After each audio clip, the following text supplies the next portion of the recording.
Oi pessoal, como vocês estão? Tudo em paz?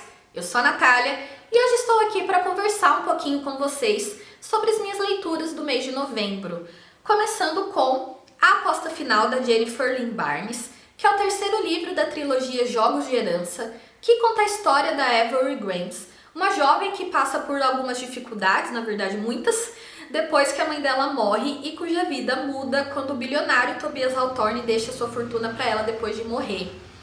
E bom, nesse livro aqui, a Avery vai estar prestes a efetivamente herdar os bilhões deixados pelo Tobias, porque ela está prestes a cumprir a exigência dele para que isso acontecesse, que era passar um ano morando na mansão Hawthorne. E bom, a Avery vive envolvida nos jogos que o Tobias deixou, nos enigmas, e nesse livro aqui vai entrar uma nova jogadora na história para tacar fogo no parquinho. E enquanto ela tem que lidar com as pistas que o Tobias deixou para chegar nas soluções dos enigmas, ela também tem que lidar com paparazzis insistentes, pressões financeiras sobre como ela vai conduzir os negócios do Tobias quando ela herdar eles e perigos mortais.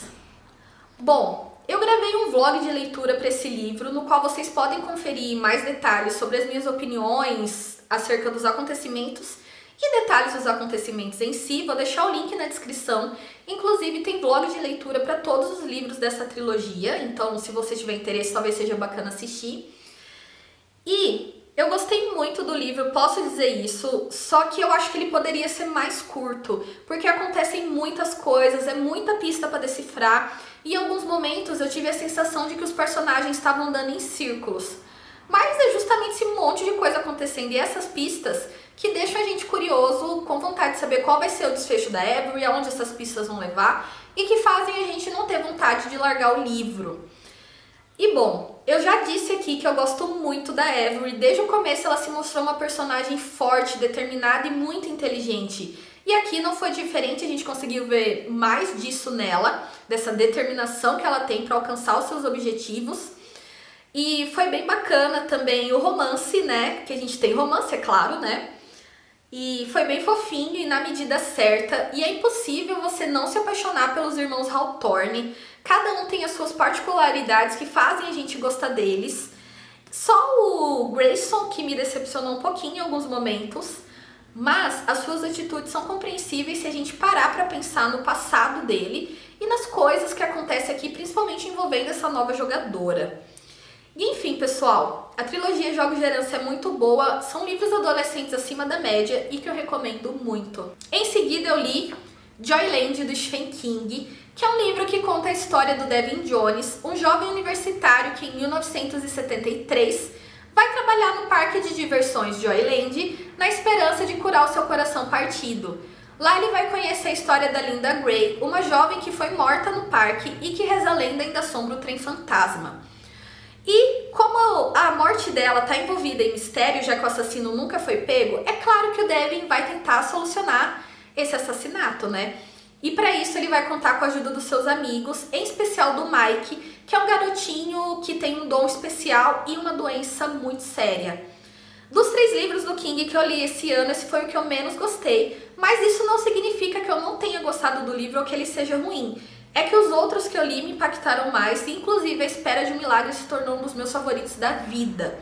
E também eu fui para esse livro com as expectativas erradas, porque quando eu li a sinopse, eu tive a sensação de que se trataria de um thriller investigativo, um livro com bastante suspense, e não é isso que acontece aqui. Na verdade, essa investigação do assassinato da Linda serve como pano de fundo para a gente acompanhar o amadurecimento do Devin enquanto ele está trabalhando lá no parque, e ver a essência dele como um homem bom. Bondade essa que ele tem e nem percebe, mas que vai ser determinante em situações de vida ou morte. E bom, gente, esse livro é muito legal, ele é bem interessante, mas como eu disse, as minhas expectativas estavam erradas, né? Isso fez com que eu gostasse um pouquinho menos dele, mas não quer dizer que ele não tem o seu mérito. Eu vi comentários muito positivos dele lá na Amazon, foi por isso que eu comprei até.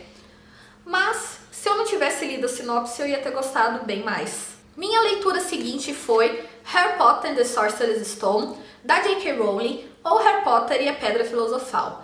Eu não vou falar a sinopse de Harry Potter porque eu acredito que todo mundo conhece a história do menino que sobreviveu, seja pelo livro ou pelos filmes, e vou focar mais na minha experiência de releitura e como foi fazer isso em inglês. Eu já reli a saga, gente, nem sei quantas vezes, mas eu lembro que a última foi na época da faculdade, no meu primeiro ano. Então já fazem aí quase 10 anos que eu não tenho contato com a história do Harry pelos livros, mas fazer essa releitura com quase 30 anos foi tão mágico quanto quando na época que eu era adolescente. Porque mesmo sabendo tudo o que acontece aqui, voltar pra Hogwarts, sabe? É como voltar pra casa. Eu me diverti muito com todos os personagens, com as aventuras do Harry, Rony e Hermione. E sofri bastante com o Harry também, pelas situações que ele passa, os seus momentos tristes, as suas dificuldades. Fiquei muito mal na parte do espelho de Egisede. É uma cena assim que mexe muito comigo, o Harry revendo a família dele. E foi muito emocionante reler isso de novo, partiu meu coração como se fosse a primeira vez. Ler em inglês foi bem tranquilo, eu não estava esperando por isso, eu estava até com certo receio, porque eu falei, nossa, se eu não conseguir entender eu vou me sentir bem mal comigo. Mas foi bem de boa, eu entendi 99% do texto. As palavras que eu tive dificuldade foram as palavras do mundo mágico, porque eu não lembrava como elas eram em português. Então teve essa dificuldadezinha assim, mas no geral foi super tranquilo de ler. E eu pretendo terminar de reler a saga em 2023, ler os 6 livros que faltam e vou fazer isso em inglês. E bom, gente, Harry Potter, vocês sabem, é bom demais. Minha última leitura do mês foi A Serpente de Essex, da Sarah Perry, que é um livro de época que se passa em 1893 e vai contar a história da Cora, uma jovem viúva que se muda de Londres para Essex, junto do filho e da babá dele. Chegando lá, a Cora vai ter contato com a história da Serpente de Essex, que, reza a lenda, vagava pelos pântanos ceifando a vida dos moradores da região costeira de Aldwinter. E a Cora é naturalista e ela acredita que, na verdade, a Serpente de Essex não é uma criatura mitológica, e sim um animal cuja espécie ainda não foi descoberta. Então ela toma para si a missão de esclarecer toda essa história. E vai ser em Aldwinter que ela vai conhecer o William Ransome, que é o vigário local que não acredita na história da serpente e que teme que, na verdade, toda essa questão acabe afastando os moradores do caminho da fé. Então ele e a Cora vão se unir para desvendar esse mistério, né, para esclarecer as coisas e trazer a verdade para os moradores, acalmar eles também. E nisso, ele e a Cora vão desenvolver um relacionamento muito intenso e surpreendente.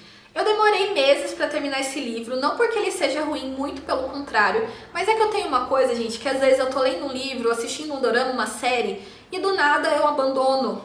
Porque eu não sei, eu acredito que seja talvez porque eu não quero que acabe, sabe? Quando eu tô gostando muito, eu não quero que a história acabe. Eu acho que eu fico com dó, então eu acabo abandonando pra saber que ela vai estar ali ainda. Mas enfim, né? Coisas de Natália. E eu decidi em novembro terminar a leitura desse livro. Falei, não, vou terminar esse livro. E foi uma decisão muito acertada, eu tô feliz que eu fiz isso. Porque eu gostei muito da Serpente de Essex. Esse é um livro muito surpreendente, que vai falar principalmente sobre amor e as formas pelas quais ele se manifesta, seja o amor romântico, o amor entre familiares, o amor entre amigos. E eu adorei também a forma como a autora tratou a histeria coletiva que se instala entre os moradores de Aldwinter, como ela mostrou isso, e a forma como o medo faz as pessoas distorcerem a realidade para verem coisas que não estão lá.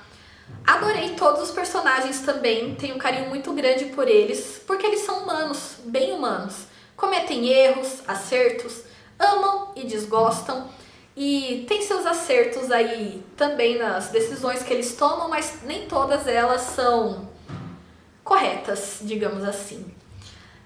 E, gente, esse é um livro muito divertido. Eu tive a sensação, enquanto eu estava lendo, que era um livro escrito na época em que ele se passa, apesar dele ser um livro recente, que inclusive foi adaptado para uma série no Apple TV Plus, que eu ainda não assisti, mas pretendo fazer isso em breve, para comparar os acontecimentos da série e do livro, como foram representados, né, todos os acontecimentos daqui.